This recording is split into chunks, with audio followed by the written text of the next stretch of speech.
Assalamualaikum warahmatullahi wabarakatuh.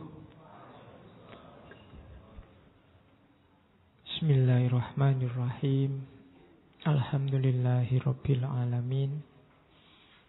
Alhamdulillahilladzi hadana lihadzal majlis wa ma kunna linahtadiya laula an hadanallah.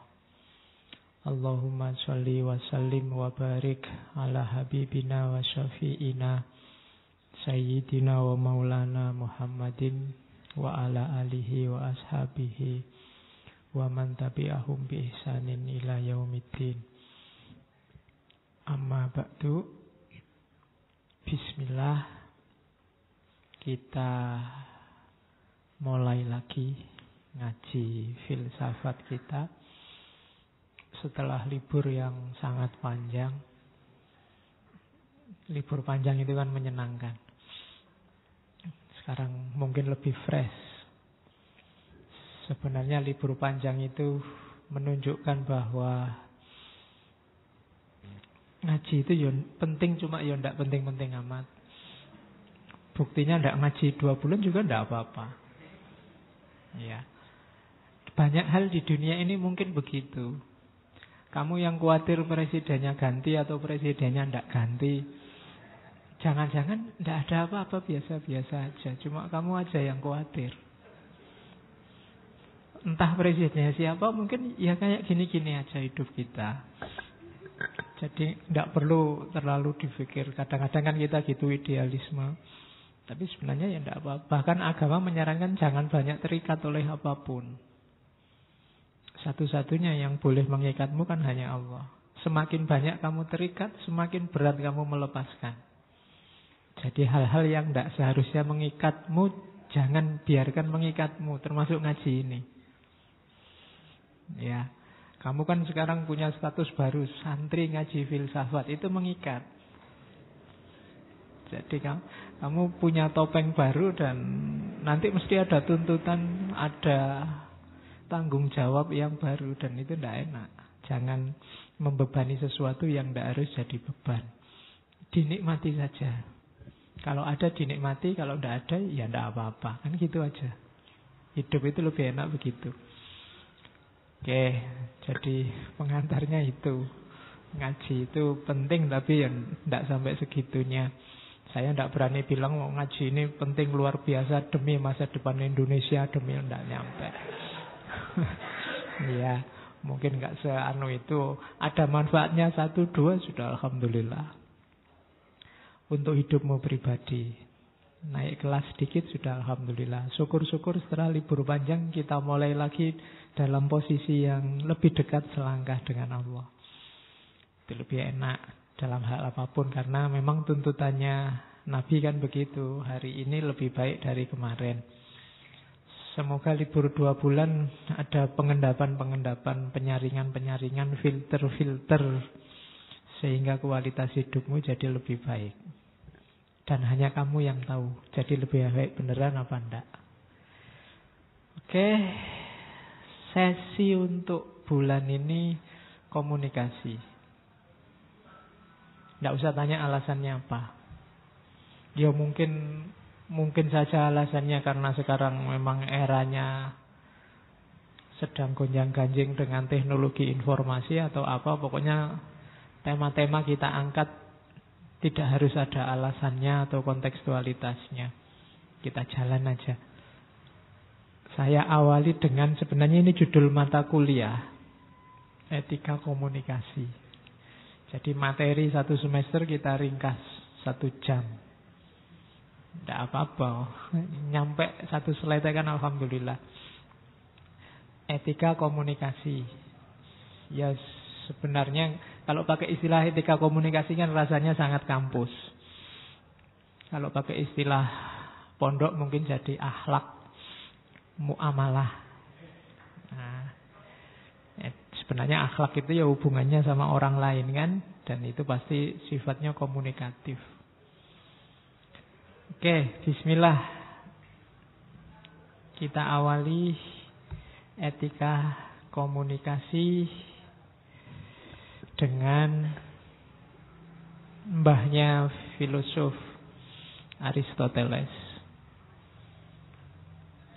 Kenapa komunikasi itu butuh etik? Jadi Aristoteles ini punya teori, mungkin orang pertama yang berteori tentang retorika. Cara ngomong yang menarik, cara ngomong yang bisa tepat guna. Sebenarnya ini ilmu langka. Jarang orang yang mau mendalami. Mungkin kalian ada yang tertarik, belajarlah retorika. Hari ini banyak orang ingin menang kalau ngomong, ingin menang kalau debat, tapi tidak ngerti retorika. Akhirnya kemenangannya sia-sia. Sudah capek-capek gegeran, debat, menang, tapi musuhnya yang kalah tidak mau ikut pandangannya, tetap dia ngeyel dengan pandangannya sendiri. Kenapa? Karena kebenarannya tidak masuk ke lawan bicara. Kalau versinya Aristoteles itu retorikanya keliru. Ada orang yang tidak pakai debat, ngomong 1-2 kata bisa merasuk. Orang terpengaruh. Sementara sini yang capek-capek debat sudah menang, kono ya tetap ngeyel. Itu mungkin kita kurang retorika. Hari ini kalau maki-maki kita ahli, tapi dalam hal retorika mungkin kita masih kurang. Katanya Aristoteles, ngomong yang tepat, yang persuasif, yang mempengaruhi, menarik perhatiannya orang, sangunya 3. Sangu itu apa bahasa Indonesia ini? Bekalnya 3. Logos, etos, pathos. Etosnya nomor 1. Etos, logos, pathos. Ini kayak jagoannya Three Musketeers. Etos, logos, pathos. Etika komunikasi itu etos ini. Etos itu orangnya secara moral harus berkualitas. Bisa dipercaya. Kenapa tadi kamu debat, ngomong, menang, musuhmu tidak mau ikut kamu? Jangan-jangan dia masih curiga, wong kamu itu orangnya tidak bisa dipercaya. Kalau ngomong mencela-mencela, kemarin bilang apa, sekarang bilang apa? Berarti kamu lemah di etos. Kalau kamu lemah di etos, sebagus apapun pikiranmu, gagasanmu, tidak akan ada orang yang mau mengikuti. Itu etos. Bangun etos. Orang yang etosnya kuat itu biasanya tidak perlu ngomong capek-capek, ngomong 1-2 kata orang akan patuh. Kalau bahasa retorika modern namanya truthworthiness, bisa dipercaya. Kenapa? Karena secara moral dia bagus. Jadi harus punya etos. Kalau belum harus dibangun. Aristoteles ini kan nanti yang pikiran-pikiran akhlaknya banyak diwarisi oleh para filosof muslim. Akhlak itu pembiasaan, harus dibiasakan. Tidak ada orang yang terlanjur tidak jujur ya Pak, tidak ada. Harus dilatih jujur. Saya itu terlanjur pemarah ya Pak, tidak ada terlanjur kalau akhlak. Kalau sekarang watakmu pemarah, dibangun biar tidak ngamuan. Jadi bangun kredibilitas moralmu. Nah, itu sangunya sebelum nanti komunikasi.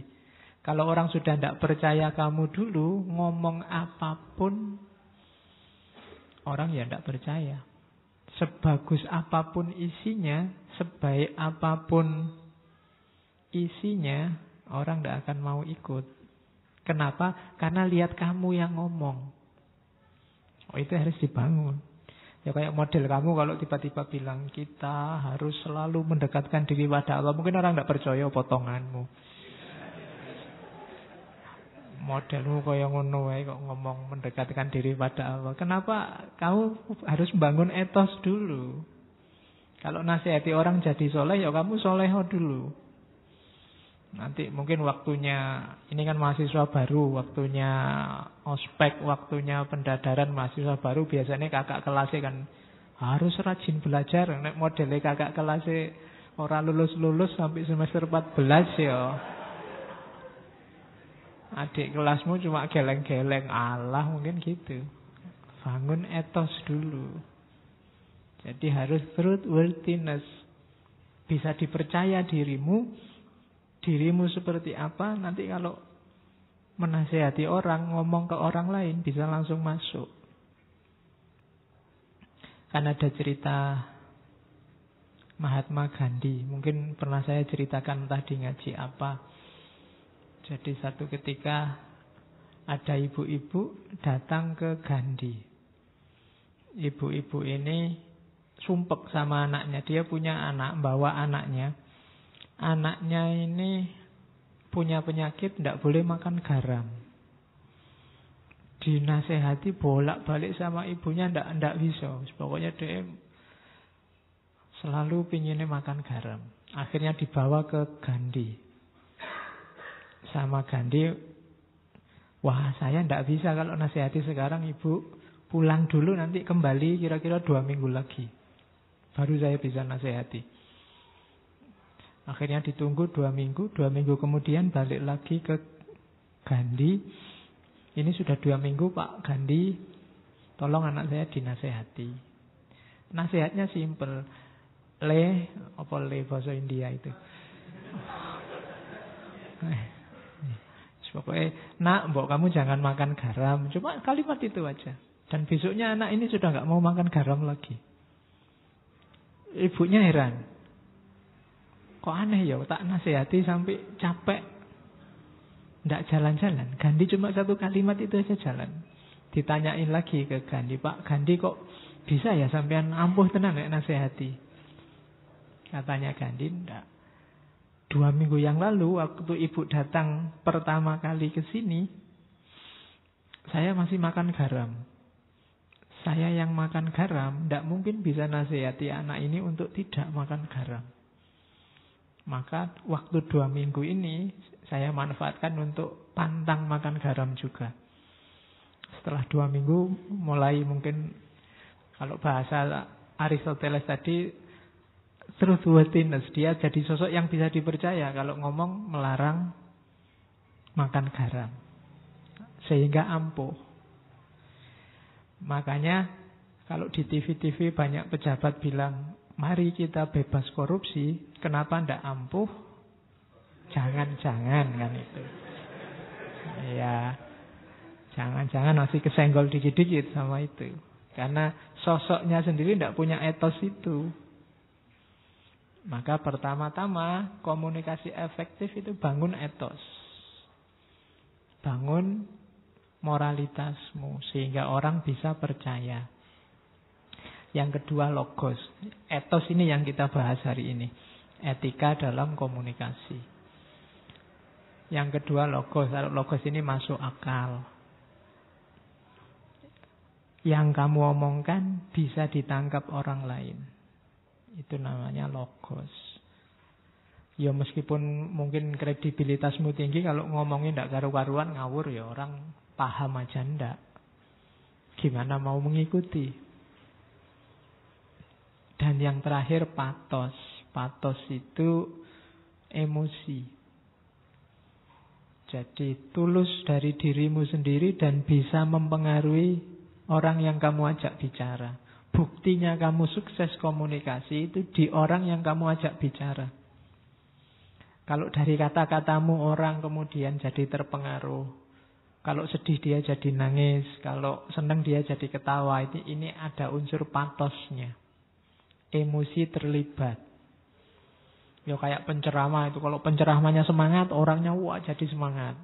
Kalau ngomongnya kayak saya gini, kelemek-kelemek, kamu jadi ngantuk. Loh itu berarti saya sukses, ada patosnya. Jadi ada emosi terlibat. Yang sini adem, sana ikut adem, tidur. Oke, jadi itu namanya patos. Jadi komunikasi itu kalau 3 ini terlibat, retorikamu bagus, sudah sukses. Ya nanti ada teori turunannya detail. Kapan-kapan kita ngomong itu ya, tentang retorika selama 1 bulan. Jadi itu etik dalam komunikasi. Ada etos, ada logos, ada pathos. Ini kalau zaman Yunani namanya trivium. Jadi 3 bidang utama. Kenapa ini penting zaman itu? Kehidupan Yunani era filsafat awal itu kan isinya diskusi-diskusi. Orang saling bertukar pikiran, saling mengadu pandangan. Maka dibutuhkan 3 ini. Oke, terus dari situ kita butuh etos, etika komunikasi. Definisinya itu kalau dalam bahasa Inggris. Kamu terjemah sendiri ya. The principle governing communication. Prinsip-prinsip yang mengatur komunikasi. The right and wrong aspect of it. Aspek benar dan salahnya komunikasi. The moral and immoral dimension relevant to interpersonal communication. Moral, dimensi moral dan immoral. Diingat-ingat yang belajar etika, moral itu lawannya immoral, bukan amoral. Awas keliru. Kalau ada mahasiswa dan mahasiswi kok masuk kamar mandinya masjid siang-siang berdua, itu immoral, bukan amoral. Kalau amoral itu perbuatan yang tidak berhubungan dengan moral. Misalnya saya garuk-garuk kepala saat ini, mungkin itu tidak bisa dijudgment secara moral baik atau buruk, ini tidak ada hubungannya sama moral. Tapi kalau saya meludah ke situ, ke karpet itu mungkin immoral. Jadi amoral itu tidak ada hubungannya sama moral. Misalnya yang pakai kopiah dan tidak pakai kopiah di sini, itu tidak bisa dinilai yang pakai kopiah lebih moral, yang tidak. Itu sifatnya netral, tidak berhubungan dengan apapun. Itu namanya amoral. Jadi Pak, saya makan di angkringan. Nah, itu mungkin perbuatan amoral. Tidak ada hubungannya sama moral. Jadi kalau ada temanmu mau ngangkring, wah kamu melakukan perbuatan amoral. Ya, cuma di kita sering kesannya amoral itu tidak bermoral. Padahal yang tidak bermoral itu immoral. Jadi perbuatan itu kan ada baik, ada buruk, ada netral. Yang netral ini amoral. Yang jelek itu immoral. Jadi immoralitas. Lawannya moralitas. Itu yang dibahas. Jadi etika komunikasi itu yang dibahas prinsip-prinsip komunikasi apa saja. Yang benar dan yang salah. Biasanya ngomong kontennya. Atau moral dan tidak. Moral dan tidak itu biasanya kita definisikan baik dan buruk. Ini kan nilai-nilai dasar kalau dalam hidup kita. Benar, salah, baik, buruk. Ada lagi sebenarnya yang ketiga nanti. Nilai estetik. Kalau komunikasi nanti isinya pantas atau tidak pantas.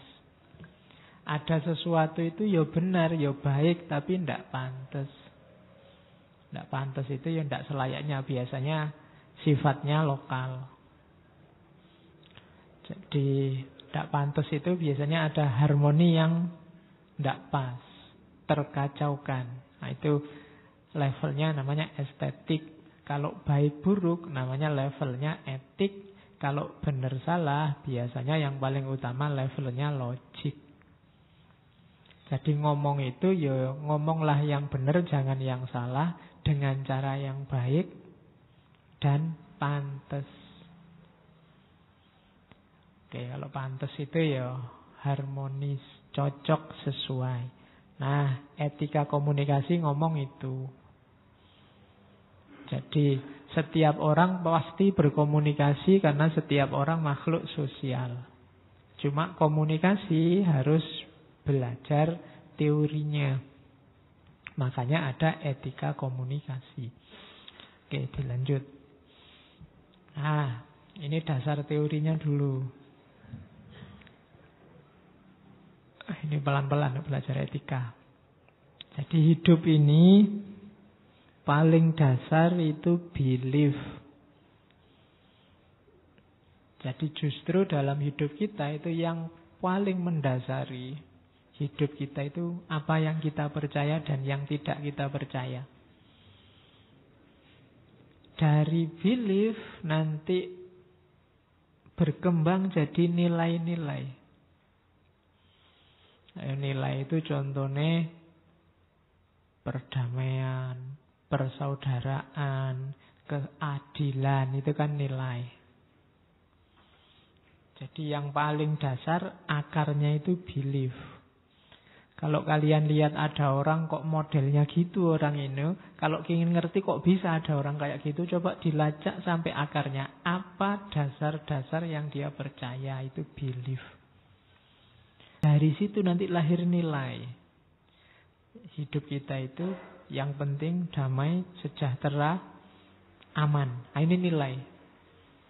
Apapun boleh terjadi, yang penting adil dan tidak ada penindasan. Ini nilai. Nilai nanti diterjemahkan dalam norma. Norma itu bahasa lainnya mungkin dekat ke aturan. Kalau tadi kan masih prinsip nilai itu, kalau ini aturan. Kalau dalam belajar etika, aturan itu ada dua, norma itu ada dua, ada yang umum, ada yang khusus. Yang umum ada tiga, kalau kuliah tenanan ini. Ya, norma umum itu ada tiga, yaitu hukum, moral atau etika, dan kesusilaan atau etiket. Prinsip-prinsip tadi diterjemahkan dalam hidup sehari-hari. Kalau kesadarannya orang masih rendah, biasanya pakai hukum. Dibikin undang-undang, dibikin aturan, dibikin KUHP. Demi apa? Mewujudkan prinsip-prinsip tadi dari belief yang dipercaya. Jadi hukum itu untuk menerjemahkan nilai yang dipercaya untuk ngatur masyarakat. Misalnya ingin keadilan, ya dirumuskan hukum untuk menata agar hidup ini jadi adil. Ada etiknya, kalau ini moral batinnya, sikap batinnya. Itu biasanya moral. Kalau orang sadar, orangnya sudah punya kesadaran hukum yang tinggi, biasanya masuknya level etik, moral, nggak perlu diperintah, nggak perlu diancam, sudah jalan karena dia sudah sadar, moralnya sudah bagus. Ada lagi etiket. Etiket itu kesusilaan. Bedanya etika sama etiket, misalnya menghargai orang tua itu moral, cium tangan itu kesusilaan. Itu etika sama etiket. Jadi peduli sama yang lain itu etika. Nyumbang ngasih sedekah itu etiket. Kesusilaannya katanya peduli kan gitu. Peduli sama pacar itu etika, apel malam minggu itu etiket. Nah, ya. Jadi dua-duanya penting. Karena kalau salah satu tidak ada, ya kalau hanya etika saja tidak diterjemahkan secara real dalam realitas, tidak ada etiketnya, ya tidak ada gunanya, omong kosong. Atau etiket saja tidak ada nilai yang dia perjuangkan, tidak ada moralnya, ya kebalikannya, sia-sia. Kayak sholat itu loh. Sholat itu ya fisik, syarat dan rukunnya ya ada khusyuknya. Batin yang nyambung sama Allah. Kalau hanya dapat fisik saja namanya olahraga. Kalau khusyuk saja tapi tidak ada aktivitas syarat dan rukunnya ya namanya kebatinan. Jadi dua-duanya tidak utuh. Untuk utuh ya ada lahirnya, ada batinnya. Kalau masih belum beres dua ini, dipaksa sama alat namanya hukum. Itu namanya norma. Nah, ada yang khusus. Kalau norma yang khusus itu setiap bidang punya. Kode etik mahasiswa itu norma khusus. Etika profesi itu norma khusus.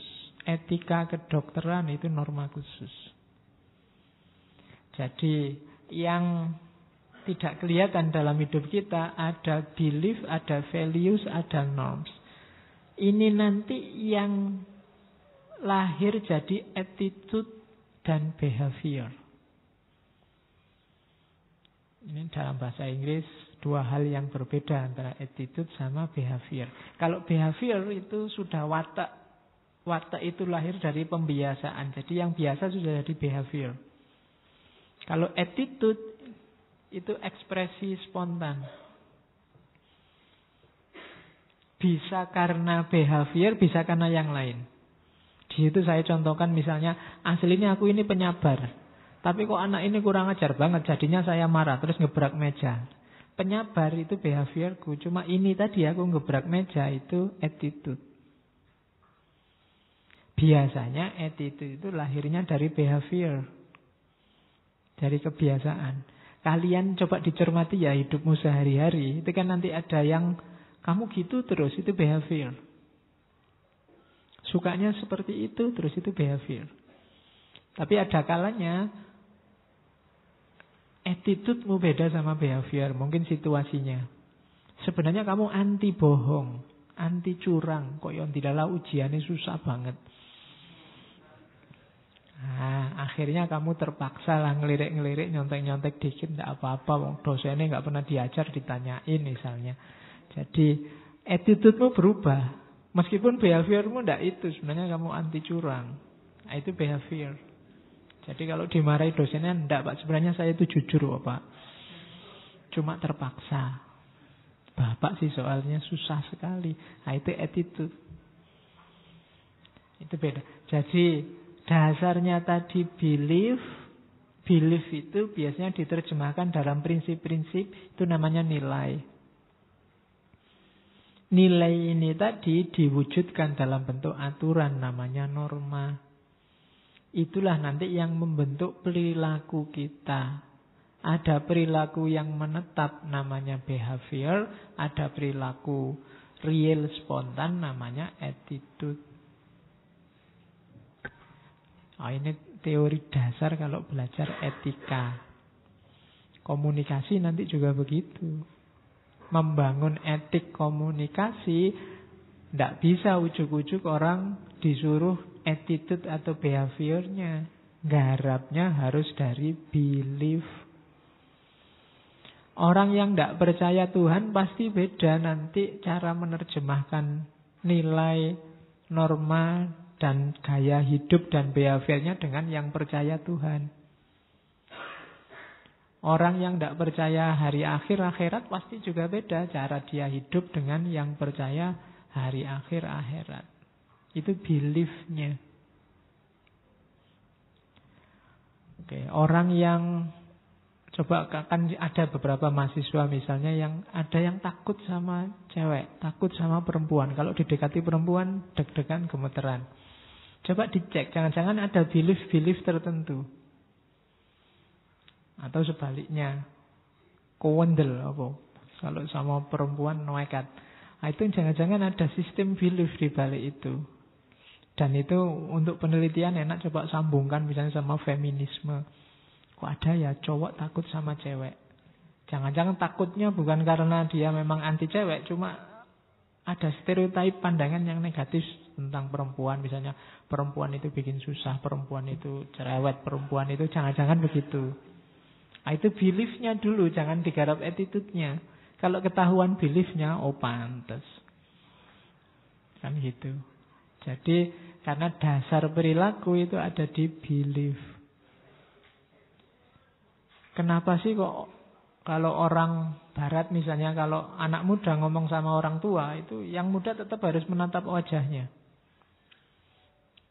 Sementara kalau di kita, kalau sama orang tua tidak boleh natap wajahnya, kamu harus menunduk. Menunduk menandakan hormat. Kalau di sana menatap wajah menandakan hormat. Itu kan aspek attitude-nya. Kamu lacak ke belakang, ada belief dan nilai-nilai apa. Mungkin kalau di sana mungkin nilainya mungkin yang dibangun nilai kesetaraan. Dari belief bahwa manusia itu dasarnya bebas. Sementara mungkin di kita belief-nya itu manusia itu hierarkis. Ada level. Ada yang perlu dihormati kelas tinggi, ada yang mungkin begitu. Dari situ lahir nilai-nilai. Mungkin ketertiban. Di sini mengandalkan nilai ketertiban. Tidak boleh ada kekacauan, maka yang muda ketemu yang tua jangan boleh ngangkat kepala. Sementara di sana nilai yang diangkat adalah kesetaraan. Jadi tidak muda, tidak tua, semuanya punya hak. Kalau di sana paradigmanya hak, di sini mungkin paradigmanya kewajiban. Kewajibannya yang muda menghormati yang tua. Nah, itu akarnya namanya.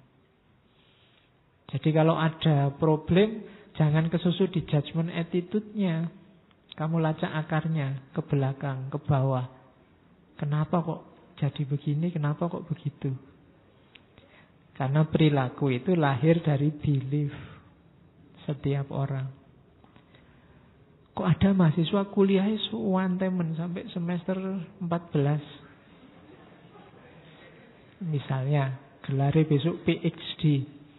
Lulusnya pas hampir DO. Nah, itu jangan-jangan dia punya sistem beliefnya sendiri. Mungkin bagi dia kuliah itu tidak penting. Kuliah itu cuma buat status saja, Pak, lumayan mahasiswa. Karena kalau tidak kuliah saya tidak punya status. Misalnya, itu kan sistem. Sementara nilai yang dia perjuangkan kan bukan nilai-nilai kayak yang pingin cepat selesai kuliah. Mungkin ada nilai-nilai lain. Dan seterusnya. Jadi belief, values, norms, attitude, dan behavior. Ini struktur hidupmu. Ini kalau dalam filsafat bahanmu untuk muhasabah. Hidupmu itu kok sekarang wajahnya seperti ini. Apa sistem beliefmu selama ini yang entah kamu sadar apa enggak? Values apa yang kamu perjuangkan? Harus disadari mulai sekarang. Apa setiap orang punya, Pak? Punya. Cuma enggak setiap orang sadar. Itu yang harus kamu gali. Karena begitu kamu tidak sadar, ya hidupmu nanti otomatis dari otomatis ke otomatis. Tidak reflektif. Kalau bahasanya Socrates, hidupmu tidak ada nilainya. Karena kamu tidak tahu kenapa kamu begitu. Oke, jadi ini ya framework teori etisnya. Nah, sekarang isunya. Bagi yang tertarik tema etika komunikasi, ada beberapa isu. Ini setiap isu diskusinya bisa panjang lebar. Kalau mata kuliah satu sesi sendiri. Yang pertama, komunikasi itu karakter utamanya adalah heterogen, interconnected, dan historis. Macem-macem, saling berhubungan dan menyejarah. Kamu komunikasi seperti apapun dengan siapapun, bahkan dengan Tuhan, itu karakternya heterogen, interconnected, dan historis. Heterogen itu karena manusia itu plural, macam-macam gaya hidupnya, caranya juga macam-macam. Itu yang sering membuat orang bingung. Kalau saya pindah tempat dari Indonesia ke luar negeri, apa tetap pakai cara Indonesia, apa ikut cara luar negeri? Nah, itu kan debat. Ada isu lokalisasi, ada isu globalisasi. Kalau saya sudah ke kota, gayaku kayak orang kota, apa tetap gaya kayak orang desa? Mau pakai pepatah di mana langit dijunjung, di situ bumi dipijak, atau pakai semboyan istiqomah. Nah, itu kan beda nanti implikasinya. Kamu yang saya harus istiqomah punya prinsip Pak. Ya berarti gaya deso selamanya. Tapi ada yang saya di mana langit dipijak ya kalau ke kota ya gaya anak kota Pak. Itu heterogeneity. Macam-macam ayo. Ini isu. Makanya saya tadi sebut isu. Ini diskusinya panjang. Kalau kamu tarik-tarik bisa ketemu dengan isu yang sekarang booming luar biasa. Islam Nusantara. Basicnya apa? Heterogenitas. Kamu mau menerima heterogenitas apa enggak? Nanti arahnya ke situ. Dan jangan salah, kenapa kok heterogen? Karena interconnected. Kamu pingin bertahan gaya desa, tapi kalau kamu hidup di kota terus lama-lama ya mesti kamu ngota. Dulu di desa bahasanya saya, kulo, panjenengan, begitu masuk kota Jakarta lu gue. Ya kan? Di Jakarta belum sebulan sudah lu gue. Kenapa? Interconnected. Tidak bisa, orang tidak terpengaruh. Saling terkait. Dan historis. Menyejarah. Historis itu konteks hidup kita, sosial, budaya kita berpengaruh. Komunikasi juga menyejarah. Dulu ngomong apa masih sopan, sekarang ngomong itu sudah tidak sopan lagi, historis. Banyak kata-kata yang dulu netral sekarang jadi tidak netral lagi. Wis contohnya wakeh. Dulu ngomong cantik itu biasa, sekarang cantiknya jadi S itu jadi konotasinya beda. Itu kan historis.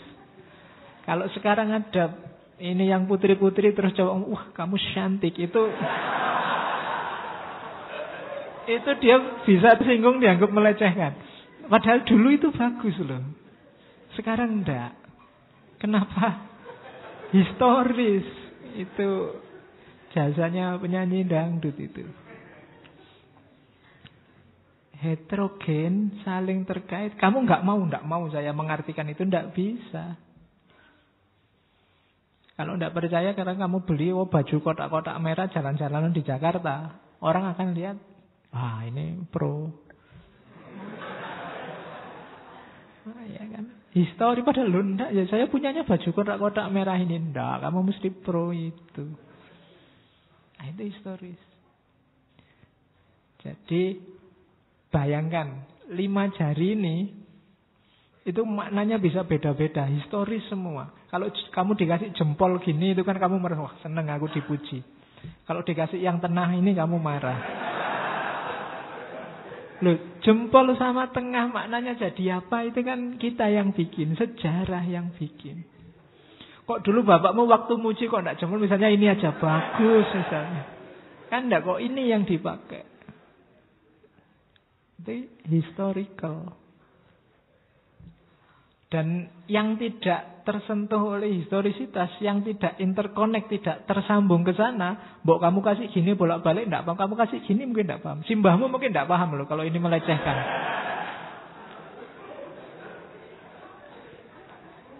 Kenapa? Dia enggak interconnect, enggak bisa komunikasi. Tapi kalau interconnect, nyambung bisa. Gitu loh. Ya kamu pulang kampung simbahmu, mbah itu cantik, enggak iso. Mbahmu tidak paham. Mbahmu seneng kamu sebut gitu. Konteksnya beda. Jadi ini general issues. Nanti kamu bisa tarik kemana-mana. Bahwa komunikasi itu heterogen, interconnect, dan historis. Yang kedua, problem kedua adalah problem integritas. Itu ada kata-kata truth, truthfulness, dan trust. Truth itu kebenaran. Truthful itu apa? Orangnya. Jadi truthfulness itu orang yang benar. Dan trust. Trust itu kepercayaan. Truth itu sifatnya objektif, truthful itu subjektif, trust itu sifatnya sosial.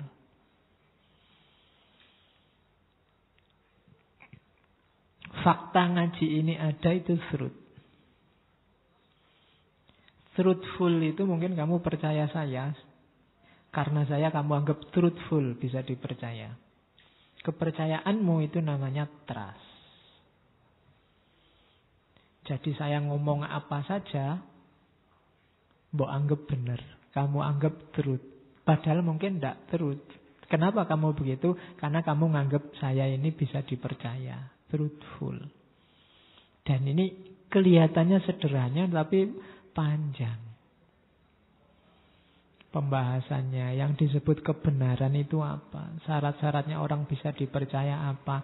Trust itu apa dan bagaimana? Ini isu-isu dalam komunikasi. Kalau ada warga negara patuh sama presidennya, itu trust atau truth? Itu dia percaya apa terpaksa? Dan seterusnya. Itu dari segi integritas, ada diskusi itu. Dari sisi power, ada isu justice, normativity, dan force. Dalam komunikasi itu ada isu tentang justice, keadilan. Ketika presiden ngomong apa terus rakyatnya harus patuh, itu isu-isunya mesti hubungannya sama keadilan. Norma di tengah masyarakat yang jadi landasan komunikasi. Orang boleh ngomong apa, tidak boleh ngomong apa, itu kan ngomong-ngomong. Atau force. Orang ngomongnya ngawur, kemudian polisi ikut turun tangan. Kamu nyebar foto apa, terus kan ada yang kasus orang edit foto, terus sekarang urusannya sama polisi. Itu kan force main. Kenapa force main? Karena ada normativitas yang ketabrak. Dan dirasa ada ketidakadilan. Nah, itu isu-isu power. Isu-isu yang berhubungan dengan powernya komunikasi. Orang yang punya kekuatan keadilan, kekuatan norma, ada force, kekuatan fisik, biasanya ada pengaruhnya dalam komunikasi. Kayak kamu kalau ketemu polisi kan ya rada merinding. Polisi dada gini aja kan kamu tidak berani bantah. Karena apa? Dia punya force, kamu tidak punya force. Sama kayak dosen. Kamu ngomong dosennya dehem aja kan kamu takut. Kenapa? Dosennya punya force, kamu tidak punya. Kamu kan tidak berani, Pak, kesetaraan, Pak. Dosennya dehem terus saya juga dehem juga. Karena kamu tidak berani, kenapa? Force-mu kurang di hadapan si dosen ini. Jadi komunikasinya jadi tidak equal. Cuma normanya memang begitu. Yang disepakati bersama. Kecuali sejak awal mungkin dosennya kita adil ya. Kalau saya dehem, kamu boleh dehem. Kalau saya itu ada kesepakatan baru. Normanya berarti ganti. Problem-problem semacam ini itu isu-isu tentang power dalam komunikasi. Itu juga jadi masalah kalau nanti membahas ethic of communication. Dan yang paling rame ya isu tentang hubungan. Ada alterity and compassion. Yang kamu sukai, kamu sayangi, dan yang kamu sisih-sisihkan karena kamu benci. Caramu ngomong sama orang yang kamu benci dengan orang yang kamu sayangi kan beda. Dan ini biasanya jadi basis komunikasi yang paling kuat, berpengaruh. Kalau kamu ngomong sama siapa itu kan kualifikasi pertama yang kamu tanyakan pada dirimu itu kan compassion atau alterity. Ini orang ini saya suka apa tidak suka. Kalau kamu punya teman 5 misalnya, itu kan kamu punya persepsi sendiri tentang 5 orang ini. Kalau ini saya sangat suka, kalau ini nggak terlalu suka, kalau ini biasa aja, kalau ini aku bencinya luar biasa, kalau ini nggak tak pikir tak cuekin. Itu kan derajat alterity and compassion. Itu kan juga masalah dalam komunikasi. Sama orang yang kamu sayangi, kamu puja-puja, salahnya kamu tutup-tutupi. Sama orang yang kamu benci, salahnya kamu ungkap-ungkap, baiknya kamu tutup-tutupi. Ya, itu problem komunikasi. Problem relation. Makanya hari ini di medsos, setiap kali ada orang posting yang isinya ngomentari orang siapapun dia, ceklah relation. Dia ini siapa, berpihaknya kemana, yang diomongkan siapa. Isu itu isinya nggak akan jauh dari itu. Dan kamu tidak akan mudah lagi kaget dan marah-marah. Hari ini kan kamu sering kaget, sering, loh kok ngomongnya gitu orang ini. Tapi kalau kamu ngerti relationnya, oh ya pantas, dia anggota partainya, apalagi dia sekjennya mungkin, ya pasti aja kalau ngomong begitu. Jadi nggak usah kaget. Kamu kan sering kaget-kaget kalau ada orang ngomong, wah kok berani ngomong gitu, wah ya memang grupnya situ. Tidak aneh, itu relation. Hari ini penting kamu tahu relation. Terus, ini teori dasarnya. Dasarnya komunikasi itu freedom of expression. Titik. Kebebasan berekspresi.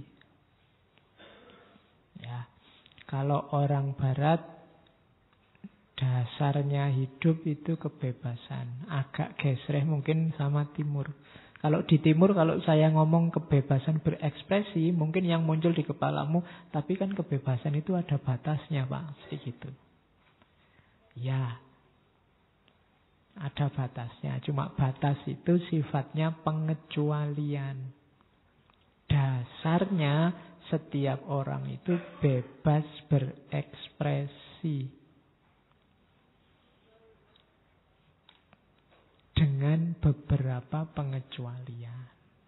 Ya nanti banyak, ada teorinya. Saya nggak akan ngomong pengecualiannya apa saja, teori-teori kebencian yang menghalangi kebebasan berekspresi apa saja, kapan-kapan ngomong itu. Tapi dasarnya komunikasi itu bebas. Jadi hakikatnya orang itu silahkan mengekspresikan, mengungkapkan apapun pandangannya. Itu hak dasar.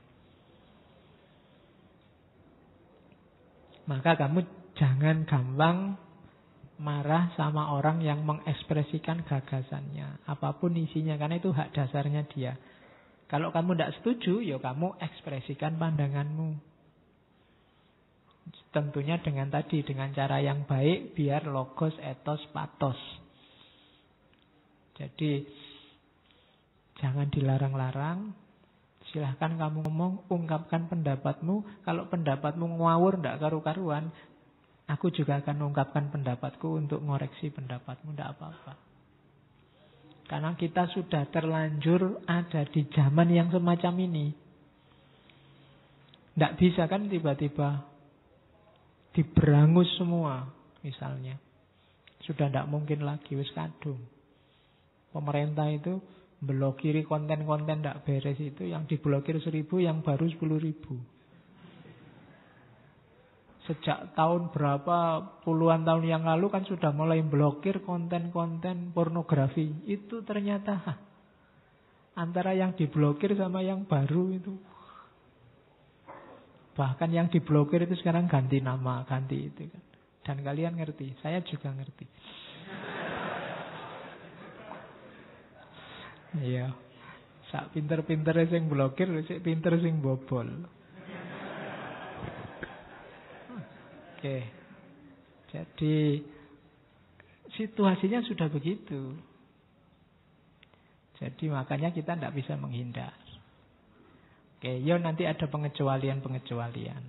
Jangan khawatir. Kenapa? Karena freedom of expression itu right dan sekaligus responsibility.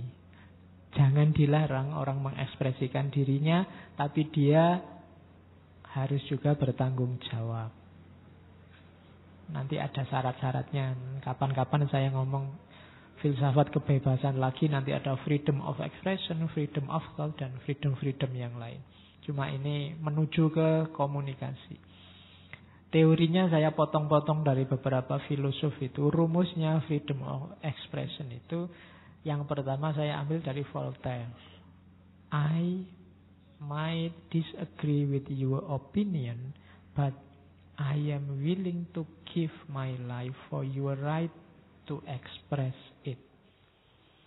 Mungkin aku tidak setuju dengan pandanganmu, tapi aku akan berjuang mati-matian untuk membela hakmu, menyatakan pandanganmu itu. Jadi itu Voltaire. Hari ini banyak mungkin orang yang tidak kamu setujui pendapatnya, tapi dia mau ngomong aja sudah kamu bantah. Nah, itu berarti apa? Kamu menghalangi haknya untuk bebas berekspresi. Katanya Voltaire, enggak. Saya mungkin tidak setuju, tapi hakmu untuk ngomong akan saya bela mati-matian. Nah, itu Voltaire. Jadi karena bukan urusan isi yang diomong apa, tapi dia punya hak untuk ngomong. Maka harus aku bela. Meskipun aku tidak setuju isinya. Ya nanti itu urusan yang berbeda antara kesetujuanku dengan isi omonganmu dengan hakmu untuk ngomong. Itu dua hal yang berbeda. Mungkin ada 1-2 politikus birokrat kita yang sering ngomong dan kamu muang keluar biasa tiap dia ngomong. Tapi yo monggo itu haknya dia untuk berekspresi. Meskipun kamu tidak setuju, monggo ngomong. Oh, tapi saya juga akan menggunakan hakmu untuk bantah kalau aku tidak cocok. Itu juga hakku. Jadi jangan halangi haknya orang lain meskipun kamu tidak setuju dengan isi pikirannya, isi gagasannya. Yang kedua dari Noam Chomsky. Saya lupa tokoh ini pernah saya angkat apa belum. Kalau belum kapan-kapan kita angkat. Termasuk neo-Marxis. If we don't believe in freedom of expression for people we despise, we don't believe in it at all. Kata Chomsky, kalau kita tidak percaya kebebasan berekspresi yang dimiliki oleh orang-orang yang kita benci, yang kita singkirkan, itu sama saja kita tidak percaya dengan kebebasan berekspresi semuanya. Kita kan sering tidak fair. Untuk diri sendiri bebas berekspresi, untuk orang lain jangan, itu aliran sesat, jangan boleh ngomong, jangan boleh. Itu katanya Chomsky, ya kalau separuh-separuh pilih-pilih gitu ya intinya ya sama, kita tidak menghargai kebebasan berekspresi. Ekspresikan, kalau salah ya tak ingatkan. Kalau keliru dan menurutku sesat ya tak nyatakan bahwa kamu sesat, tapi suaramu tidak tak bungkem, kamu punya hak ngomong. Nah itu maunya Chomsky. Karena kalau kita pilih-pilih, lah kok kamu dok yang boleh ngomong, dia menurutmu nggak boleh ngomong, berarti tidak adil. Ya saya bilang tadi, karena basis nilainya yang diperjuangkan kayak Chomsky ini kan beda. Orang menghargai pluralitas, setiap suara punya hak untuk ngomong. Tapi kan itu sesat, Pak. Lu sesat menurutmu, menurut dia kamu yang sesat. Kenapa? Ya karena dia punya pandangan yang berbeda. Di kita misalnya ya, kalau Muslim ya Sunni yang benar, Syiah yang sesat. Tapi kalau kamu ke Iran, ya Syiah yang benar. Dan itu wajar biasa. Tapi kan Syiah sesat, Pak. Ya menurutmu, menurut orang Syiah kamu yang sesat. Kok bisa begitu, Pak? Ya makanya kamu ikut Sunni karena menurutmu Sunni yang benar kan gitu. Menurut mereka Syiah yang benar, simpel sebenarnya urusannya. Cuma kamu yang suka manjang-manjangin. Jadi ruwet. Kalau ada orang ngomong Syiah itu sesat, ya mesti wae wong dhek bukan orang Syiah. Kalau dia ndak Syiah kok bilang Syiah ndak sesat, itu loh. Malah aneh, ndak apa-apa orang bilang Syiah sesat. Yang ndak boleh apa? Kayak tadi, merampas haknya orang lain. Menghalangi haknya orang lain. Kamu anggap agama lain itu keliru, ya pasti. Makanya kamu jadi orang Muslim. Tidak masalah. Sama orang agama lain juga nganggap kamu keliru.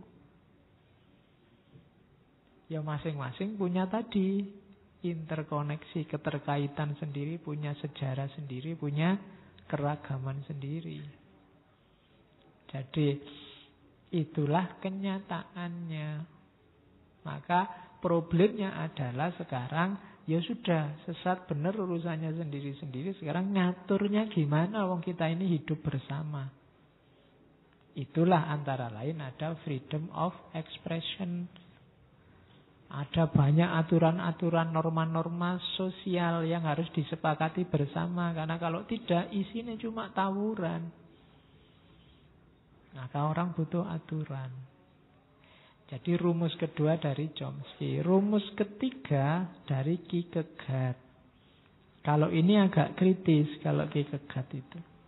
Ya benar orang itu punya freedom of expression. Tapi katanya Kierkegaard, people demand freedom of speech as a compensation for the freedom of thought. Jadi orang-orang itu kok seneng sih menuntut freedom of expression, freedom of speech. Ternyata kenapa orang kok suka ngomong? Karena mereka males mikir.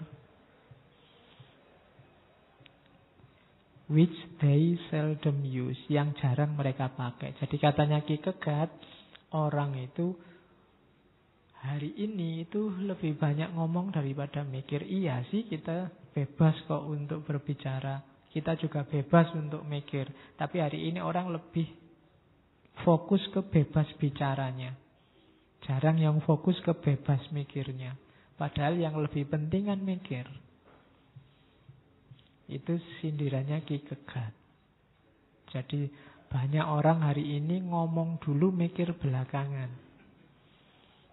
Sudah ngomong banyak, ternyata keliru semua. Kenapa? Mikirnya belum. Nanti belakangan baru iya ya gitu. Kenapa? Tadi tidak mikir dulu.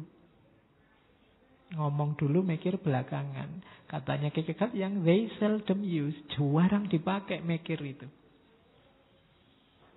Manusia modern yang dikritik oleh Kierkegaard. Jadi iya, kalau kamu nuntut kebebasan berekspresi, ya kamu punya hak untuk berekspresi, untuk ngomong. Tapi mbok diingat-ingat, sebelum kamu ngomong itu kamu harusnya mikir dulu.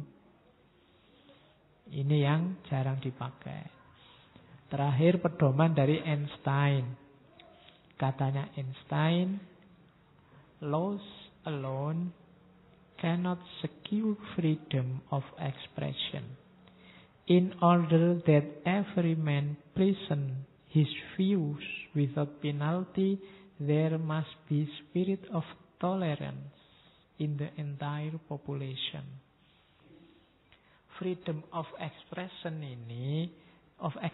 ini, saling menghargai ini tidak akan bisa sukses terwujud hanya dengan hukum atau aturan. Yang diperlukan, katanya Einstein, spirit of tolerance. Semangat toleransi di semua lapisan masyarakat. Kenapa ada kata-kata entire population? Karena ada satu bagian saja masyarakat yang tidak toleran. Sebentar lagi ketidaktoleranan itu akan nular. Kalau kamu tidak ditolerani orang, itu kemungkinan besar kamu mesti bales. Jadi intoleransi itu nular. Orang itu kalau dimaki-maki, ya mau ndak mau, guatel pengen bales maki-maki. Kalau dia masih waras. Karena kadang-kadang kan orang yang ndak toleran itu perilakunya kan menyakitkan. Lama-lama mesti yang disakiti pengen bales. Maka rumusnya Einstein, spirit of tolerance of the entire population. Ya semua masyarakat harus membudayakan toleransi. Kalau tidak gitu akan lahir wabah namanya intoleransi.